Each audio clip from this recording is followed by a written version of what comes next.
This is the Greg Bedard Patriots Podcast with Nick Cattles.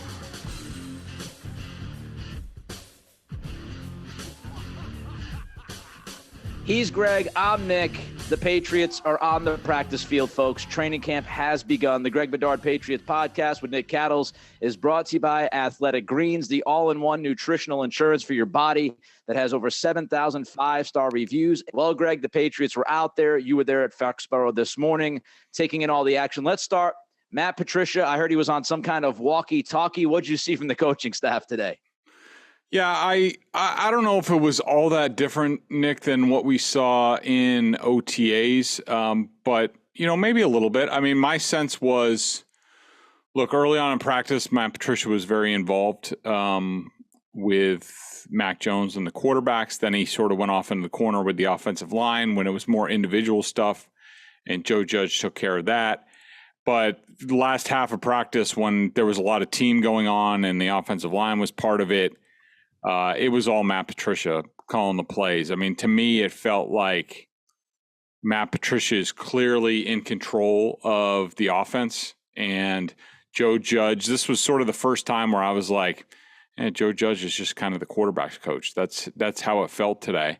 You know, sometimes Matt Patricia was relaying the plays into the quarterbacks just, you know, through their ear hole.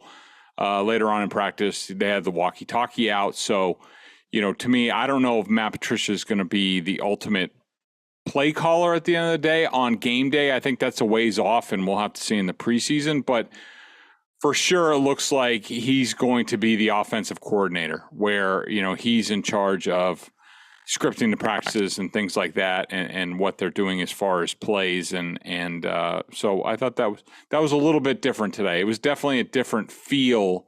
We'll have to see how much things change for tomorrow.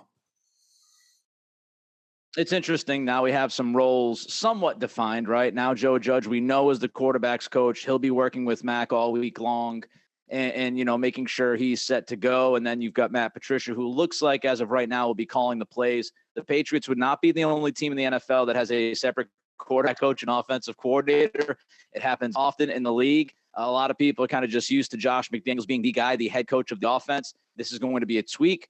We'll see how it works. We'll see how it evolves. Let's talk about the offensive line. Trent Brown, back at left tackle. What else did you see up front with the big guys? Yeah, so David Andrews is still out. He was sort of just in a T-shirt doing he's on PUP coming back from his shoulder injury. So, you know, one of the things that I definitely looked at first was, all right, what are they doing at left tackle and right tackle? Because there was a chance that the Patriots took a look at Trent Brown at left and Isaiah Wynn at right and decided that's not the direction we want to go. For training camp, we're going to flip them back. But that wasn't the case. Trent Brown was at left tackle. Cole Strange was at left guard. Ferentz was at center. Owenu was at right guard. And Wynn was at right tackle. People need to understand that the first 4 days through Saturday, it's part of the quote-unquote acclimation process. So, you know, very light on any sort of contact or any sort of pass rush. The pass rush really, when they were on the field, took about 2 or 3 steps and then stopped, which was obviously to the offense's advantage. But, you know, it was certainly notable that the Patriots seemed to be going ahead with Trent Brown as their left tackle and Isaiah Wynn as their right tackle. Interesting. Now, I've got a question for you because we're at the very beginning of training camp here, and we've talked about possibly trying to move on from Isaiah Wynn. When do you think that no longer is an option, or they can push that until almost the first week of the season, Greg? Yeah, I think that's a decision that could wait a very long time, and it might have to, because the Patriots might need a desperate team that either through injury or just watching their own team in training camp practice says, like, we're not good at left tackle or right tackle. You know, by moving Isaiah Wynn over to the right, at least now you're going to give, and I assume he's going to be there in the preseason, you're giving film where they've seen him on both sides, and that might help the trade process because, you know, as of right now, $10.4 million for one season for Isaiah Wynn for most teams is going to be pretty steep. So it's going to take some desperation, I think, and, you know, even some Patriots eating some of the money to move him. But I think you're right that it's something that could go to final cut downs, really, or even after that, because there's usually like 10, 11 days before the first game. Something could get done in that area. I don't think they need to rush it. I don't think they will. And quite frankly, the Patriots need somebody to emerge to make them feel comfortable that they can move on from Wynn. So that's, Justin Herron, Yadni Cajuste, or Andrew Stueber, the draft pick, who has yet to be cleared physically. Speaking of emerging, we've talked about the third running back, the pass catching running back, as one of the needs for this team, right? One of the positions that need to pop. James White, Mike Reese wrote that, he's been walking with some kind of uncomfortable looking gait. I personally, as much as I love James White, I'm at the point, Greg, that I'm just not going to believe it until I see it. I don't know if he's going to play another down of regular season football again. Hopefully I'm wrong, but I just don't trust that. So one of the guys we've been looking at as a possibility is Pierre Strong, drafted obviously by the Pats in April. Pierre was limited. How do you think that pass catching running back position is going to work here over the next few weeks? That's a good question. And if the first day is any judge, and it probably isn't, but very heavy on the veterans, Damian Harris, Ramondre Stevenson were pretty much the receiving backs out of the backfield when they were, and people need to understand today was entirely red zone work. And this is similar to what we saw last year, and we weren't sure what to make of it. Now we have more data. Now and Bill talked about it this morning. Basically, where the Patriots left off in their install in the offseason was they hadn't gotten to red zone, and probably there will be something tomorrow that they haven't gotten to. And they're going to do that now. So they used that time. It was all red zone today. A lot of Damian Harris, a lot of Ramondre Stevenson. I thought they looked good out of the backfield. A lot of J.J. Taylor. We've talked about it before, Nick. When you're a young player in the NFL, you cannot afford to miss practice time. Every day you miss practice, you are going to be behind. And so this definitely bears watching. How long is he going to be out? Is this just a day or two thing? Or are we talking, if it's upwards of a week, I think you can even start to talk about, I don't know if this is going to work for him his rookie year, sort of like we saw with James White, Shane Vereen when they came in as rookies, where they didn't get an opportunity right away. Ty Montgomery an option there? It could be. He was one of the guys who sort of stood out a little bit. I thought he had a good day today. He wears number 14. I would say if you looked at him, you would think of him more as a Debo type of guy. Like, he's really thick. He's well built. That's what sort of stood out when he walked out on the practice field. And then I thought he had a good day in practice. So he looks more like a wide receiver, definitely a gadget type guy. That's what he's done. He's been a running back. So, I think that if Pierre Strong can't get on the field and they feel like they need more options, I would say Ty Montgomery would be a guy that they look at. All right, let's talk secondary. Marcus Jones, red contact jersey, I think is gone, right? He's ready to go after double shoulder surgery. Working with the cornerbacks or safeties, Greg, because I remember going back, Greg Cosell, right after the draft, you had him on the podcast, and he said Honey Badger, right? And not that he's going to be the Honey Badger, but he reminds him of the Honey Badger. Where was Jones lined up today, and how did he look? Surprisingly, he was at slot cornerback. He did not work with the safeties today. That might be a case where the Patriots, we all know they're pretty stacked at safety. And a guy like Jabril Peppers isn't even out there yet. And it could be a case of Jonathan Jones isn't quite ready. So, hey, let's get a look at Marcus Jones at cornerback. He is going to be a multifaceted tool for them. I think that's pretty obvious. And so why not give him early reps where they're a little bit short? He has a lot. He did not take part in the offseason, so he has a lot of catching up to do in terms of what's going on defense and how he plays, and they need more data on him. And so I thought it was interesting that he was out there. I thought he did fairly well. The thing that stands out about him, Nick, is that he is small. He's not skinny. He's pretty thick, but man, he is small, and I don't know what his numbers were coming out of the combine, and maybe it was just this one rep, but they were doing sort of red zone, almost like, hey, the quarterback's going to throw it up in the corner. The cornerback's got to, get a jam and then play the ball. And I wasn't all that impressed with his vertical jump. It could have been a bad rep. I don't know, but I will say this: the dude is quick as hell. He is. What did Daniel Jeremiah? Quicker than a hiccup.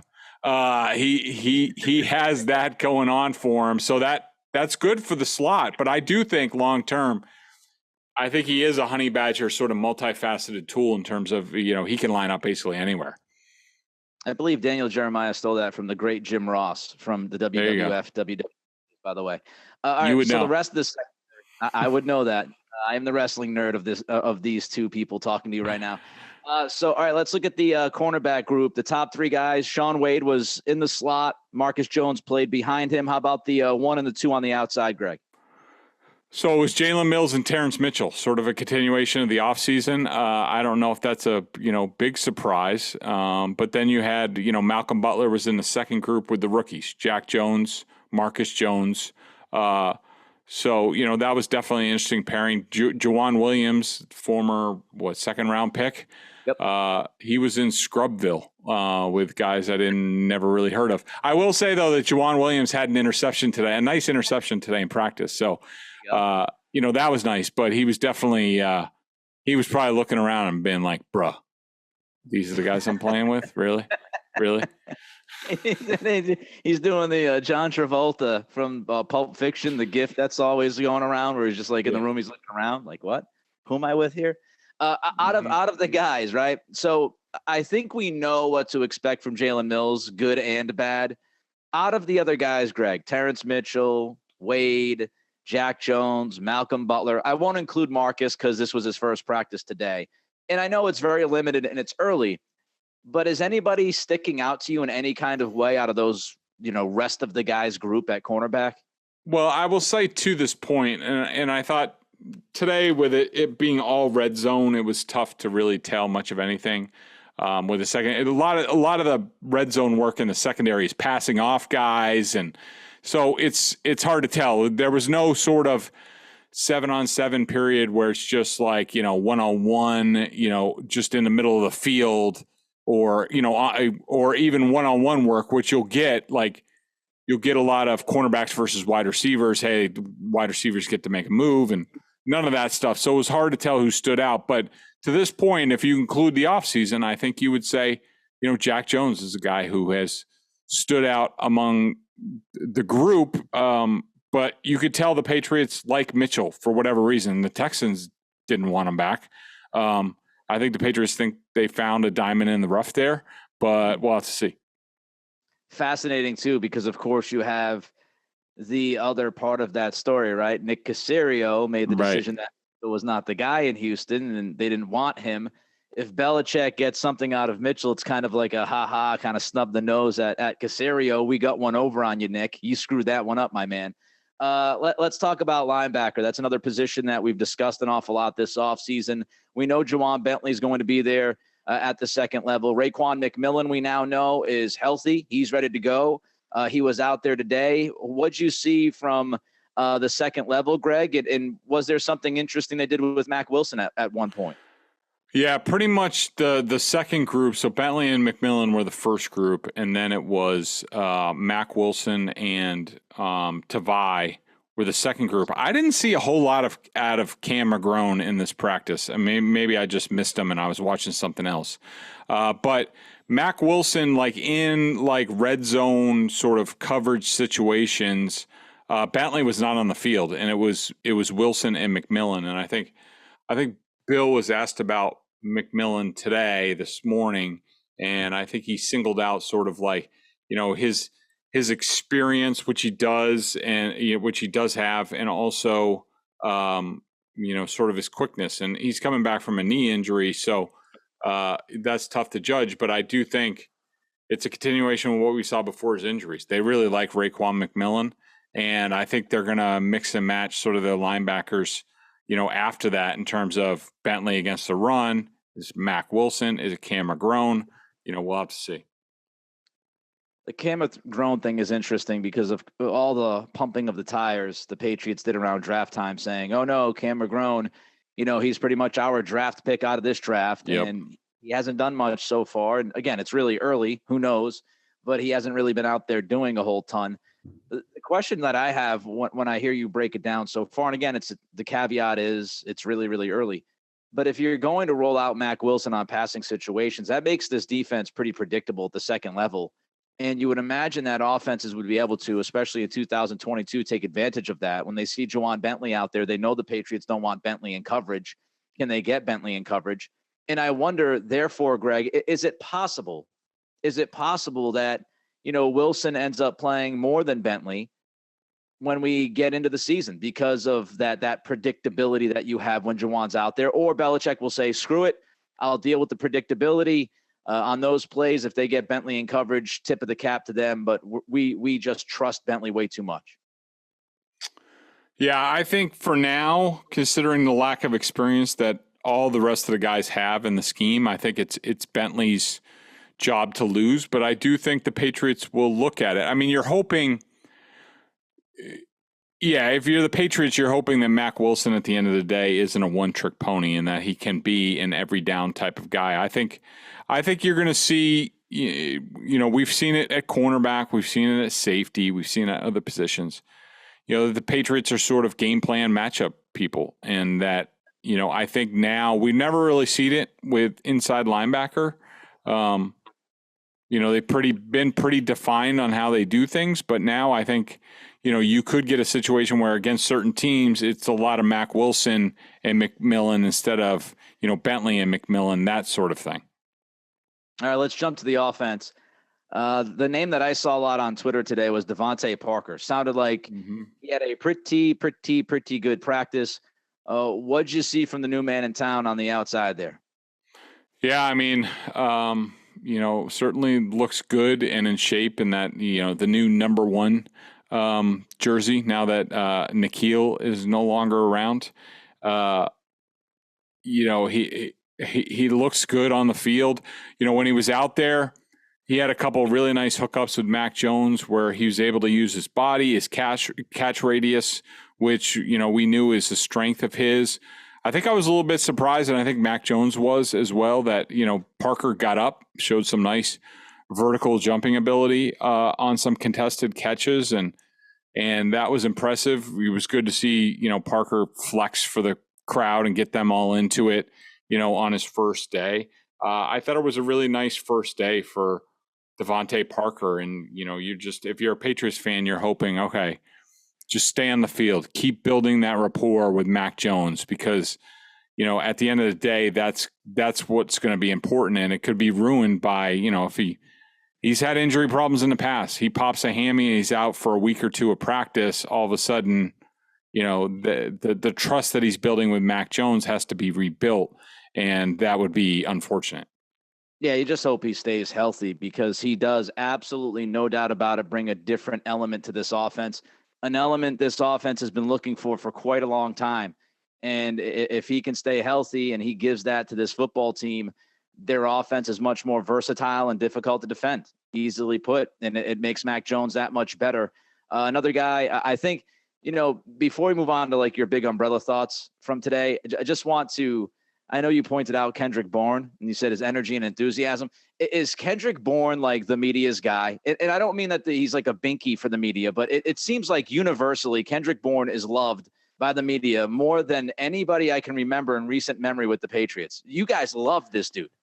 Yeah, I just think, Nick, I don't think it's about us. I mean, we just see him a lot more than other people, and he's just one of those guys, and I think we even remarked about it last year, when he had a very similar play to last year. I remember almost like his first day where he caught this ball going out of bounds, almost the same play. They were probably installing red zone, and I remember I wrote about it.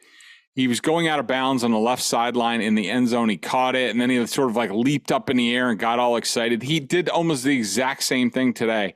And I just think he's just one of those guys when you watch, like, what did Brady used to say about Gronk? Like the guy never has a bad day. That's what it seems like with Kendrick Bourne. He always has a smile. He's always moving. He's always, enthusiastic, and that's big. Is especially in those lean days of training camp in the middle where people are dragging, to have a guy that you see go out with enthusiasm and make a play.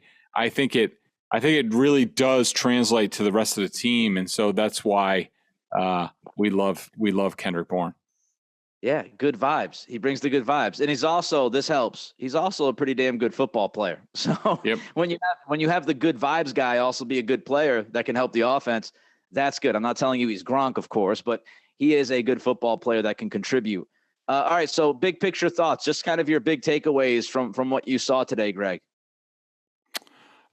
Teaching day, and I think that's going to go on for the next couple of days. I guess, my big takeaways would be like a lot of good vibes going around on the team. I thought there was a lot of good enthusiasm. I thought people were having fun. As Mac Jones said after, everybody has juice the first day. It's important to bring it every day. And I think the wise old man, Mac Jones, is right. And so it was good to see on the first day. I thought that things overall were sharp. Didn't see the ball on the ground a ton. I thought that both the offense and defense had their moments. I thought Mac Jones looked good. I will say, not to push back on sort of the narrative, but, looking through my binoculars and no pads today, it was just T-shirts. Mac Jones's physique didn't, it wasn't like he all of a sudden was an Adonis. Like, he didn't look all that different to me. Certainly a little bit more trim, but I thought I would see a little bit more muscle from what we've seen on Instagram and other places. And I don't know, maybe I was just being picky, and but I wasn't blown away by that. But I thought he had a good day, and I thought, he was enthusiastic. He was leading things. Matt Patricia seems to be in control of the offense. The Patriots are off and running. Mac Jones talking about juice and needing juice every single day.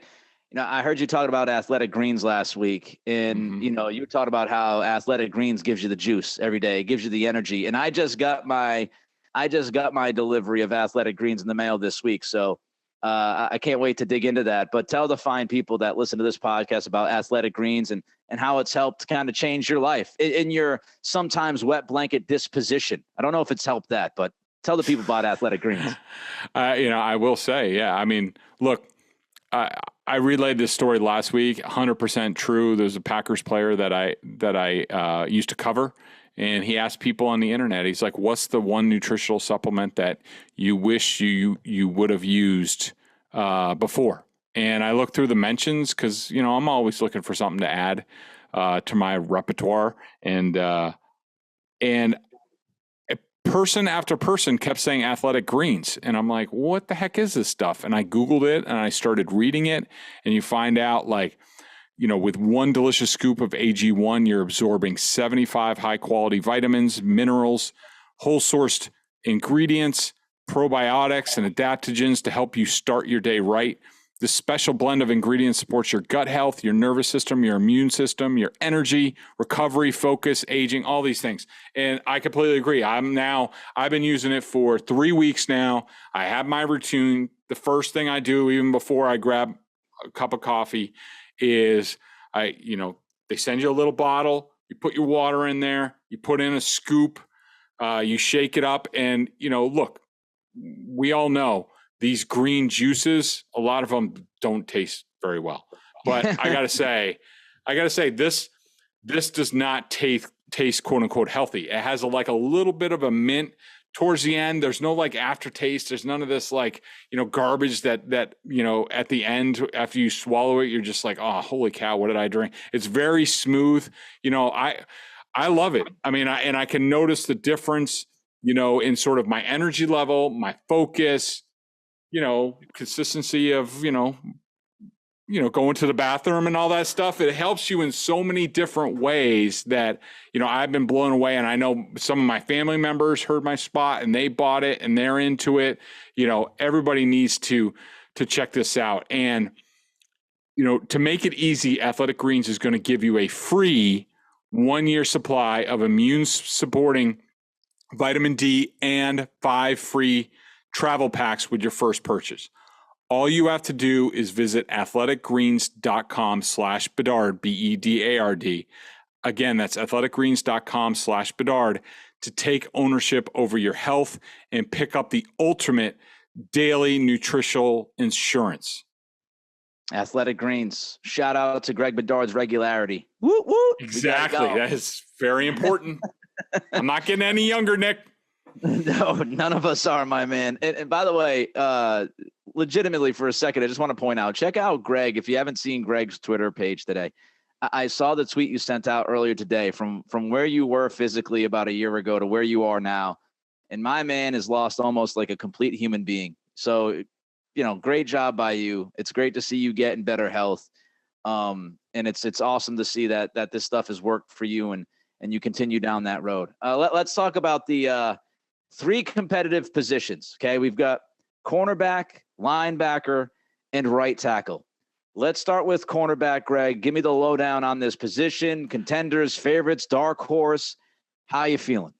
Yeah, look, there's always competition in every camp, but to me, I boiled it down to I think these three spots, cornerback, linebacker, and right tackle are sort of, to me, where the biggest competition lies. And I think you have to start at cornerback because I think it's almost like a complete unknown field other than Jalen Mills, who we think will have a starting spot, and Jonathan Jones, whenever he gets back, will be the slot. But as far as like starting battering corner, I mean, you have, it could be Malcolm Butler, could be Terrence Mitchell, it could be Jack Jones. Probably won't be Sean Wade. He's been slot, this offseason and now first day in camp. Juwan Williams seems like he's, he was in Scrubville today. Seems like he's going to be off the rosterville pretty soon. The favorites for me, and when I wrote this, it was based off of off-season practices, Jalen Mills and Terrence Mitchell. My dark horse is Jack Jones. I don't think he's a huge dark horse. A lot of people have talked about him in the camp that he had the offseason. I'd say the heat is on Malcolm Butler, Juwan Williams, and Wade, even though Wade he doesn't belong on that list because I think he was a draft pick last year. They traded for him from the Ravens. I think he's here and he looks pretty good. And in my mind, I think at the end of the day, I think the two starting boundary cornerbacks for the Patriots in week 1, provided no injuries, is Jalen Mills and Jack Jones. I think they're going to win the job at the end of the day. And after the first day, I don't feel any worse about that. I think Jack Jones, once they get into more real camp, I think he's going to show out. Tell you what, if Jack Jones starts this season boundary corner across from Jalen Mills and holds his water there, Bill Belichick did a pretty good job to nab that guy where he nabbed him. If he's going to be, a starting outside corner day 1, season 1, you might feel a little bit better about that pick immediately. Off the ball linebacker, obviously contenders. We've run through the list before, Greg. I'll run through it again. Bentley, McMillan, Wilson, McGrone, Tavai, and Langhi. Easy for you to say. your favorites out of that list, Greg. Yeah, I wrote that. I wrote this last night, and it was backed up on the field. Juwan Bentley and Raekwon McMillan right now are the favorites to be your starters at off the ball linebacker. I feel good about at that point. My dark horse is McGrone. I mean, he's sort of like an X factor, and sometimes when you get these kids who are coming back from major injuries, the team sort of brings them along very slowly because they're afraid they're going to push it. They're going to try to make up for what they missed last year. So maybe they're sort of like holding him back. That I've seen it happen before because I do think he's talented. But I do think that, the heat is on Mack Wilson, who is in the final year of his deal after being traded for the Browns. They could cut him and get $2.45 million.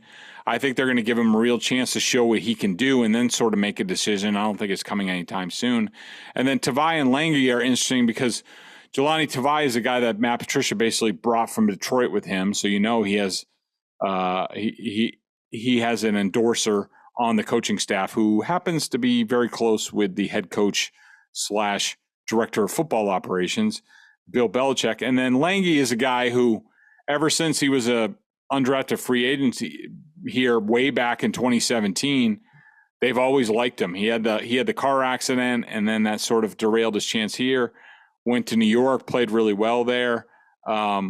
It's an interesting cast of characters. Everybody brings something different. I think it's going to be a lot of trial and error during camp in the preseason. But at the end of the day, I still think Bentley and McMillan are out there in week 1. What are we feeling like on the right side? We know Trent Brown looks like he's going to be the guy on the left side, along with Cole Strange, blind side of Mac Jones. Right tackle, we got Wynn, we got Herron, we got Cajuste, and we've got Stueber, who is still not out on the field. Stueber. So let's run through right tackle and what do you think about the big overweight guy they'll put on that side? Yeah, I think that and really you're looking, when you talk about possibly moving Isaiah Wynn off the roster and say you keep Justin Herron and Yadni Cajuste, you have to be comfortable that when push comes to shove, one of them can play left tackle, because Trent Brown is not exactly an Iron Man. And we'll have to see. I mean, it would be nice if those two guys got like real chances to show what they can do. Because if you're the Patriots, how are you not enticed, especially after watching Isaiah Wynn get his 5th-year option picked up and then he basically went on vacation the last 2 off seasons? How do you want that guy around anymore, as part of your program? Not that I think he's a bad guy or even a bad player, but that's just not how things are done around here. And that's a lot of chunk of change, $10.4 million that they instantly pick up if they can find somebody to trade him to. That money's guaranteed. They can't just cut him. I think those guys are going to get real shots. I think it's going to become apparent that it's time to move on, even if they have to take a cut rate deal to get rid of Wynn, to get the cap space back. I'm going to go, at the end of the day, I think Wynn is traded, and I think Cajuste is your starting right tackle, and I think Herron is your swing tackle. Look at you, Yadni Cajuste, starting right tackle. Isaiah Wynn out of town. Greg Bedard taking shots across the bow.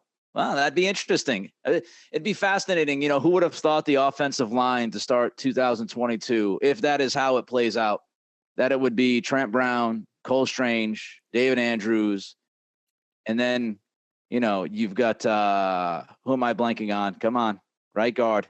Come on, Nick. Here we go. Shaq's gone. Oh, Owenu. Thank you. Owenu, and then you've got Cajuste at your right tackle. Interesting offensive line. A little bit different than we thought it would be when 2021 season ended. Let's jump to the BostonSportsJournal.com member question of the day. The question is, Nick, how did you forget about Owenu? I apologize thoroughly. Let's jump to the second question, which Greg told me he would find one. Yeah, so I think I've used this guy before. Pat's in North Attleboro. He's always commenting on BSJ. He took issue, and I'm sure other people did. I've pointed this out a couple times in the last week. Like, he says, why is there an obsession with Cole Strange being undersized and not strong enough? Joe Tooney, 6'5" at 304, 28 bench, and basically Cole Strange, 6'5", 305, 31 bench. All right, so here's the thing. You could put up all the measurables you want. And trust me, I've been next to Cole Strange in person. I've seen him. He's surprisingly big. But I'm just telling you, in my opinion, from covering the NFL over 20 years, maybe he could bench a lot. That's fine. But what I'm talking about is not I think he's plenty strong up top. Where I worry about him at guard as a rookie coming from UT Chattanooga, that level, and also what I saw at a Senior Bowl when he struggled with guys like Travis Jones out of UConn, is does he have enough in the butt, in the lower level, the calves, the thighs, the butt? Because more than anything at guard, like if he was playing tackle, that'd be fine. But at guard, you got to be able to anchor and hold up against, like Christian Barmore. Like, that guy's a freaking moose.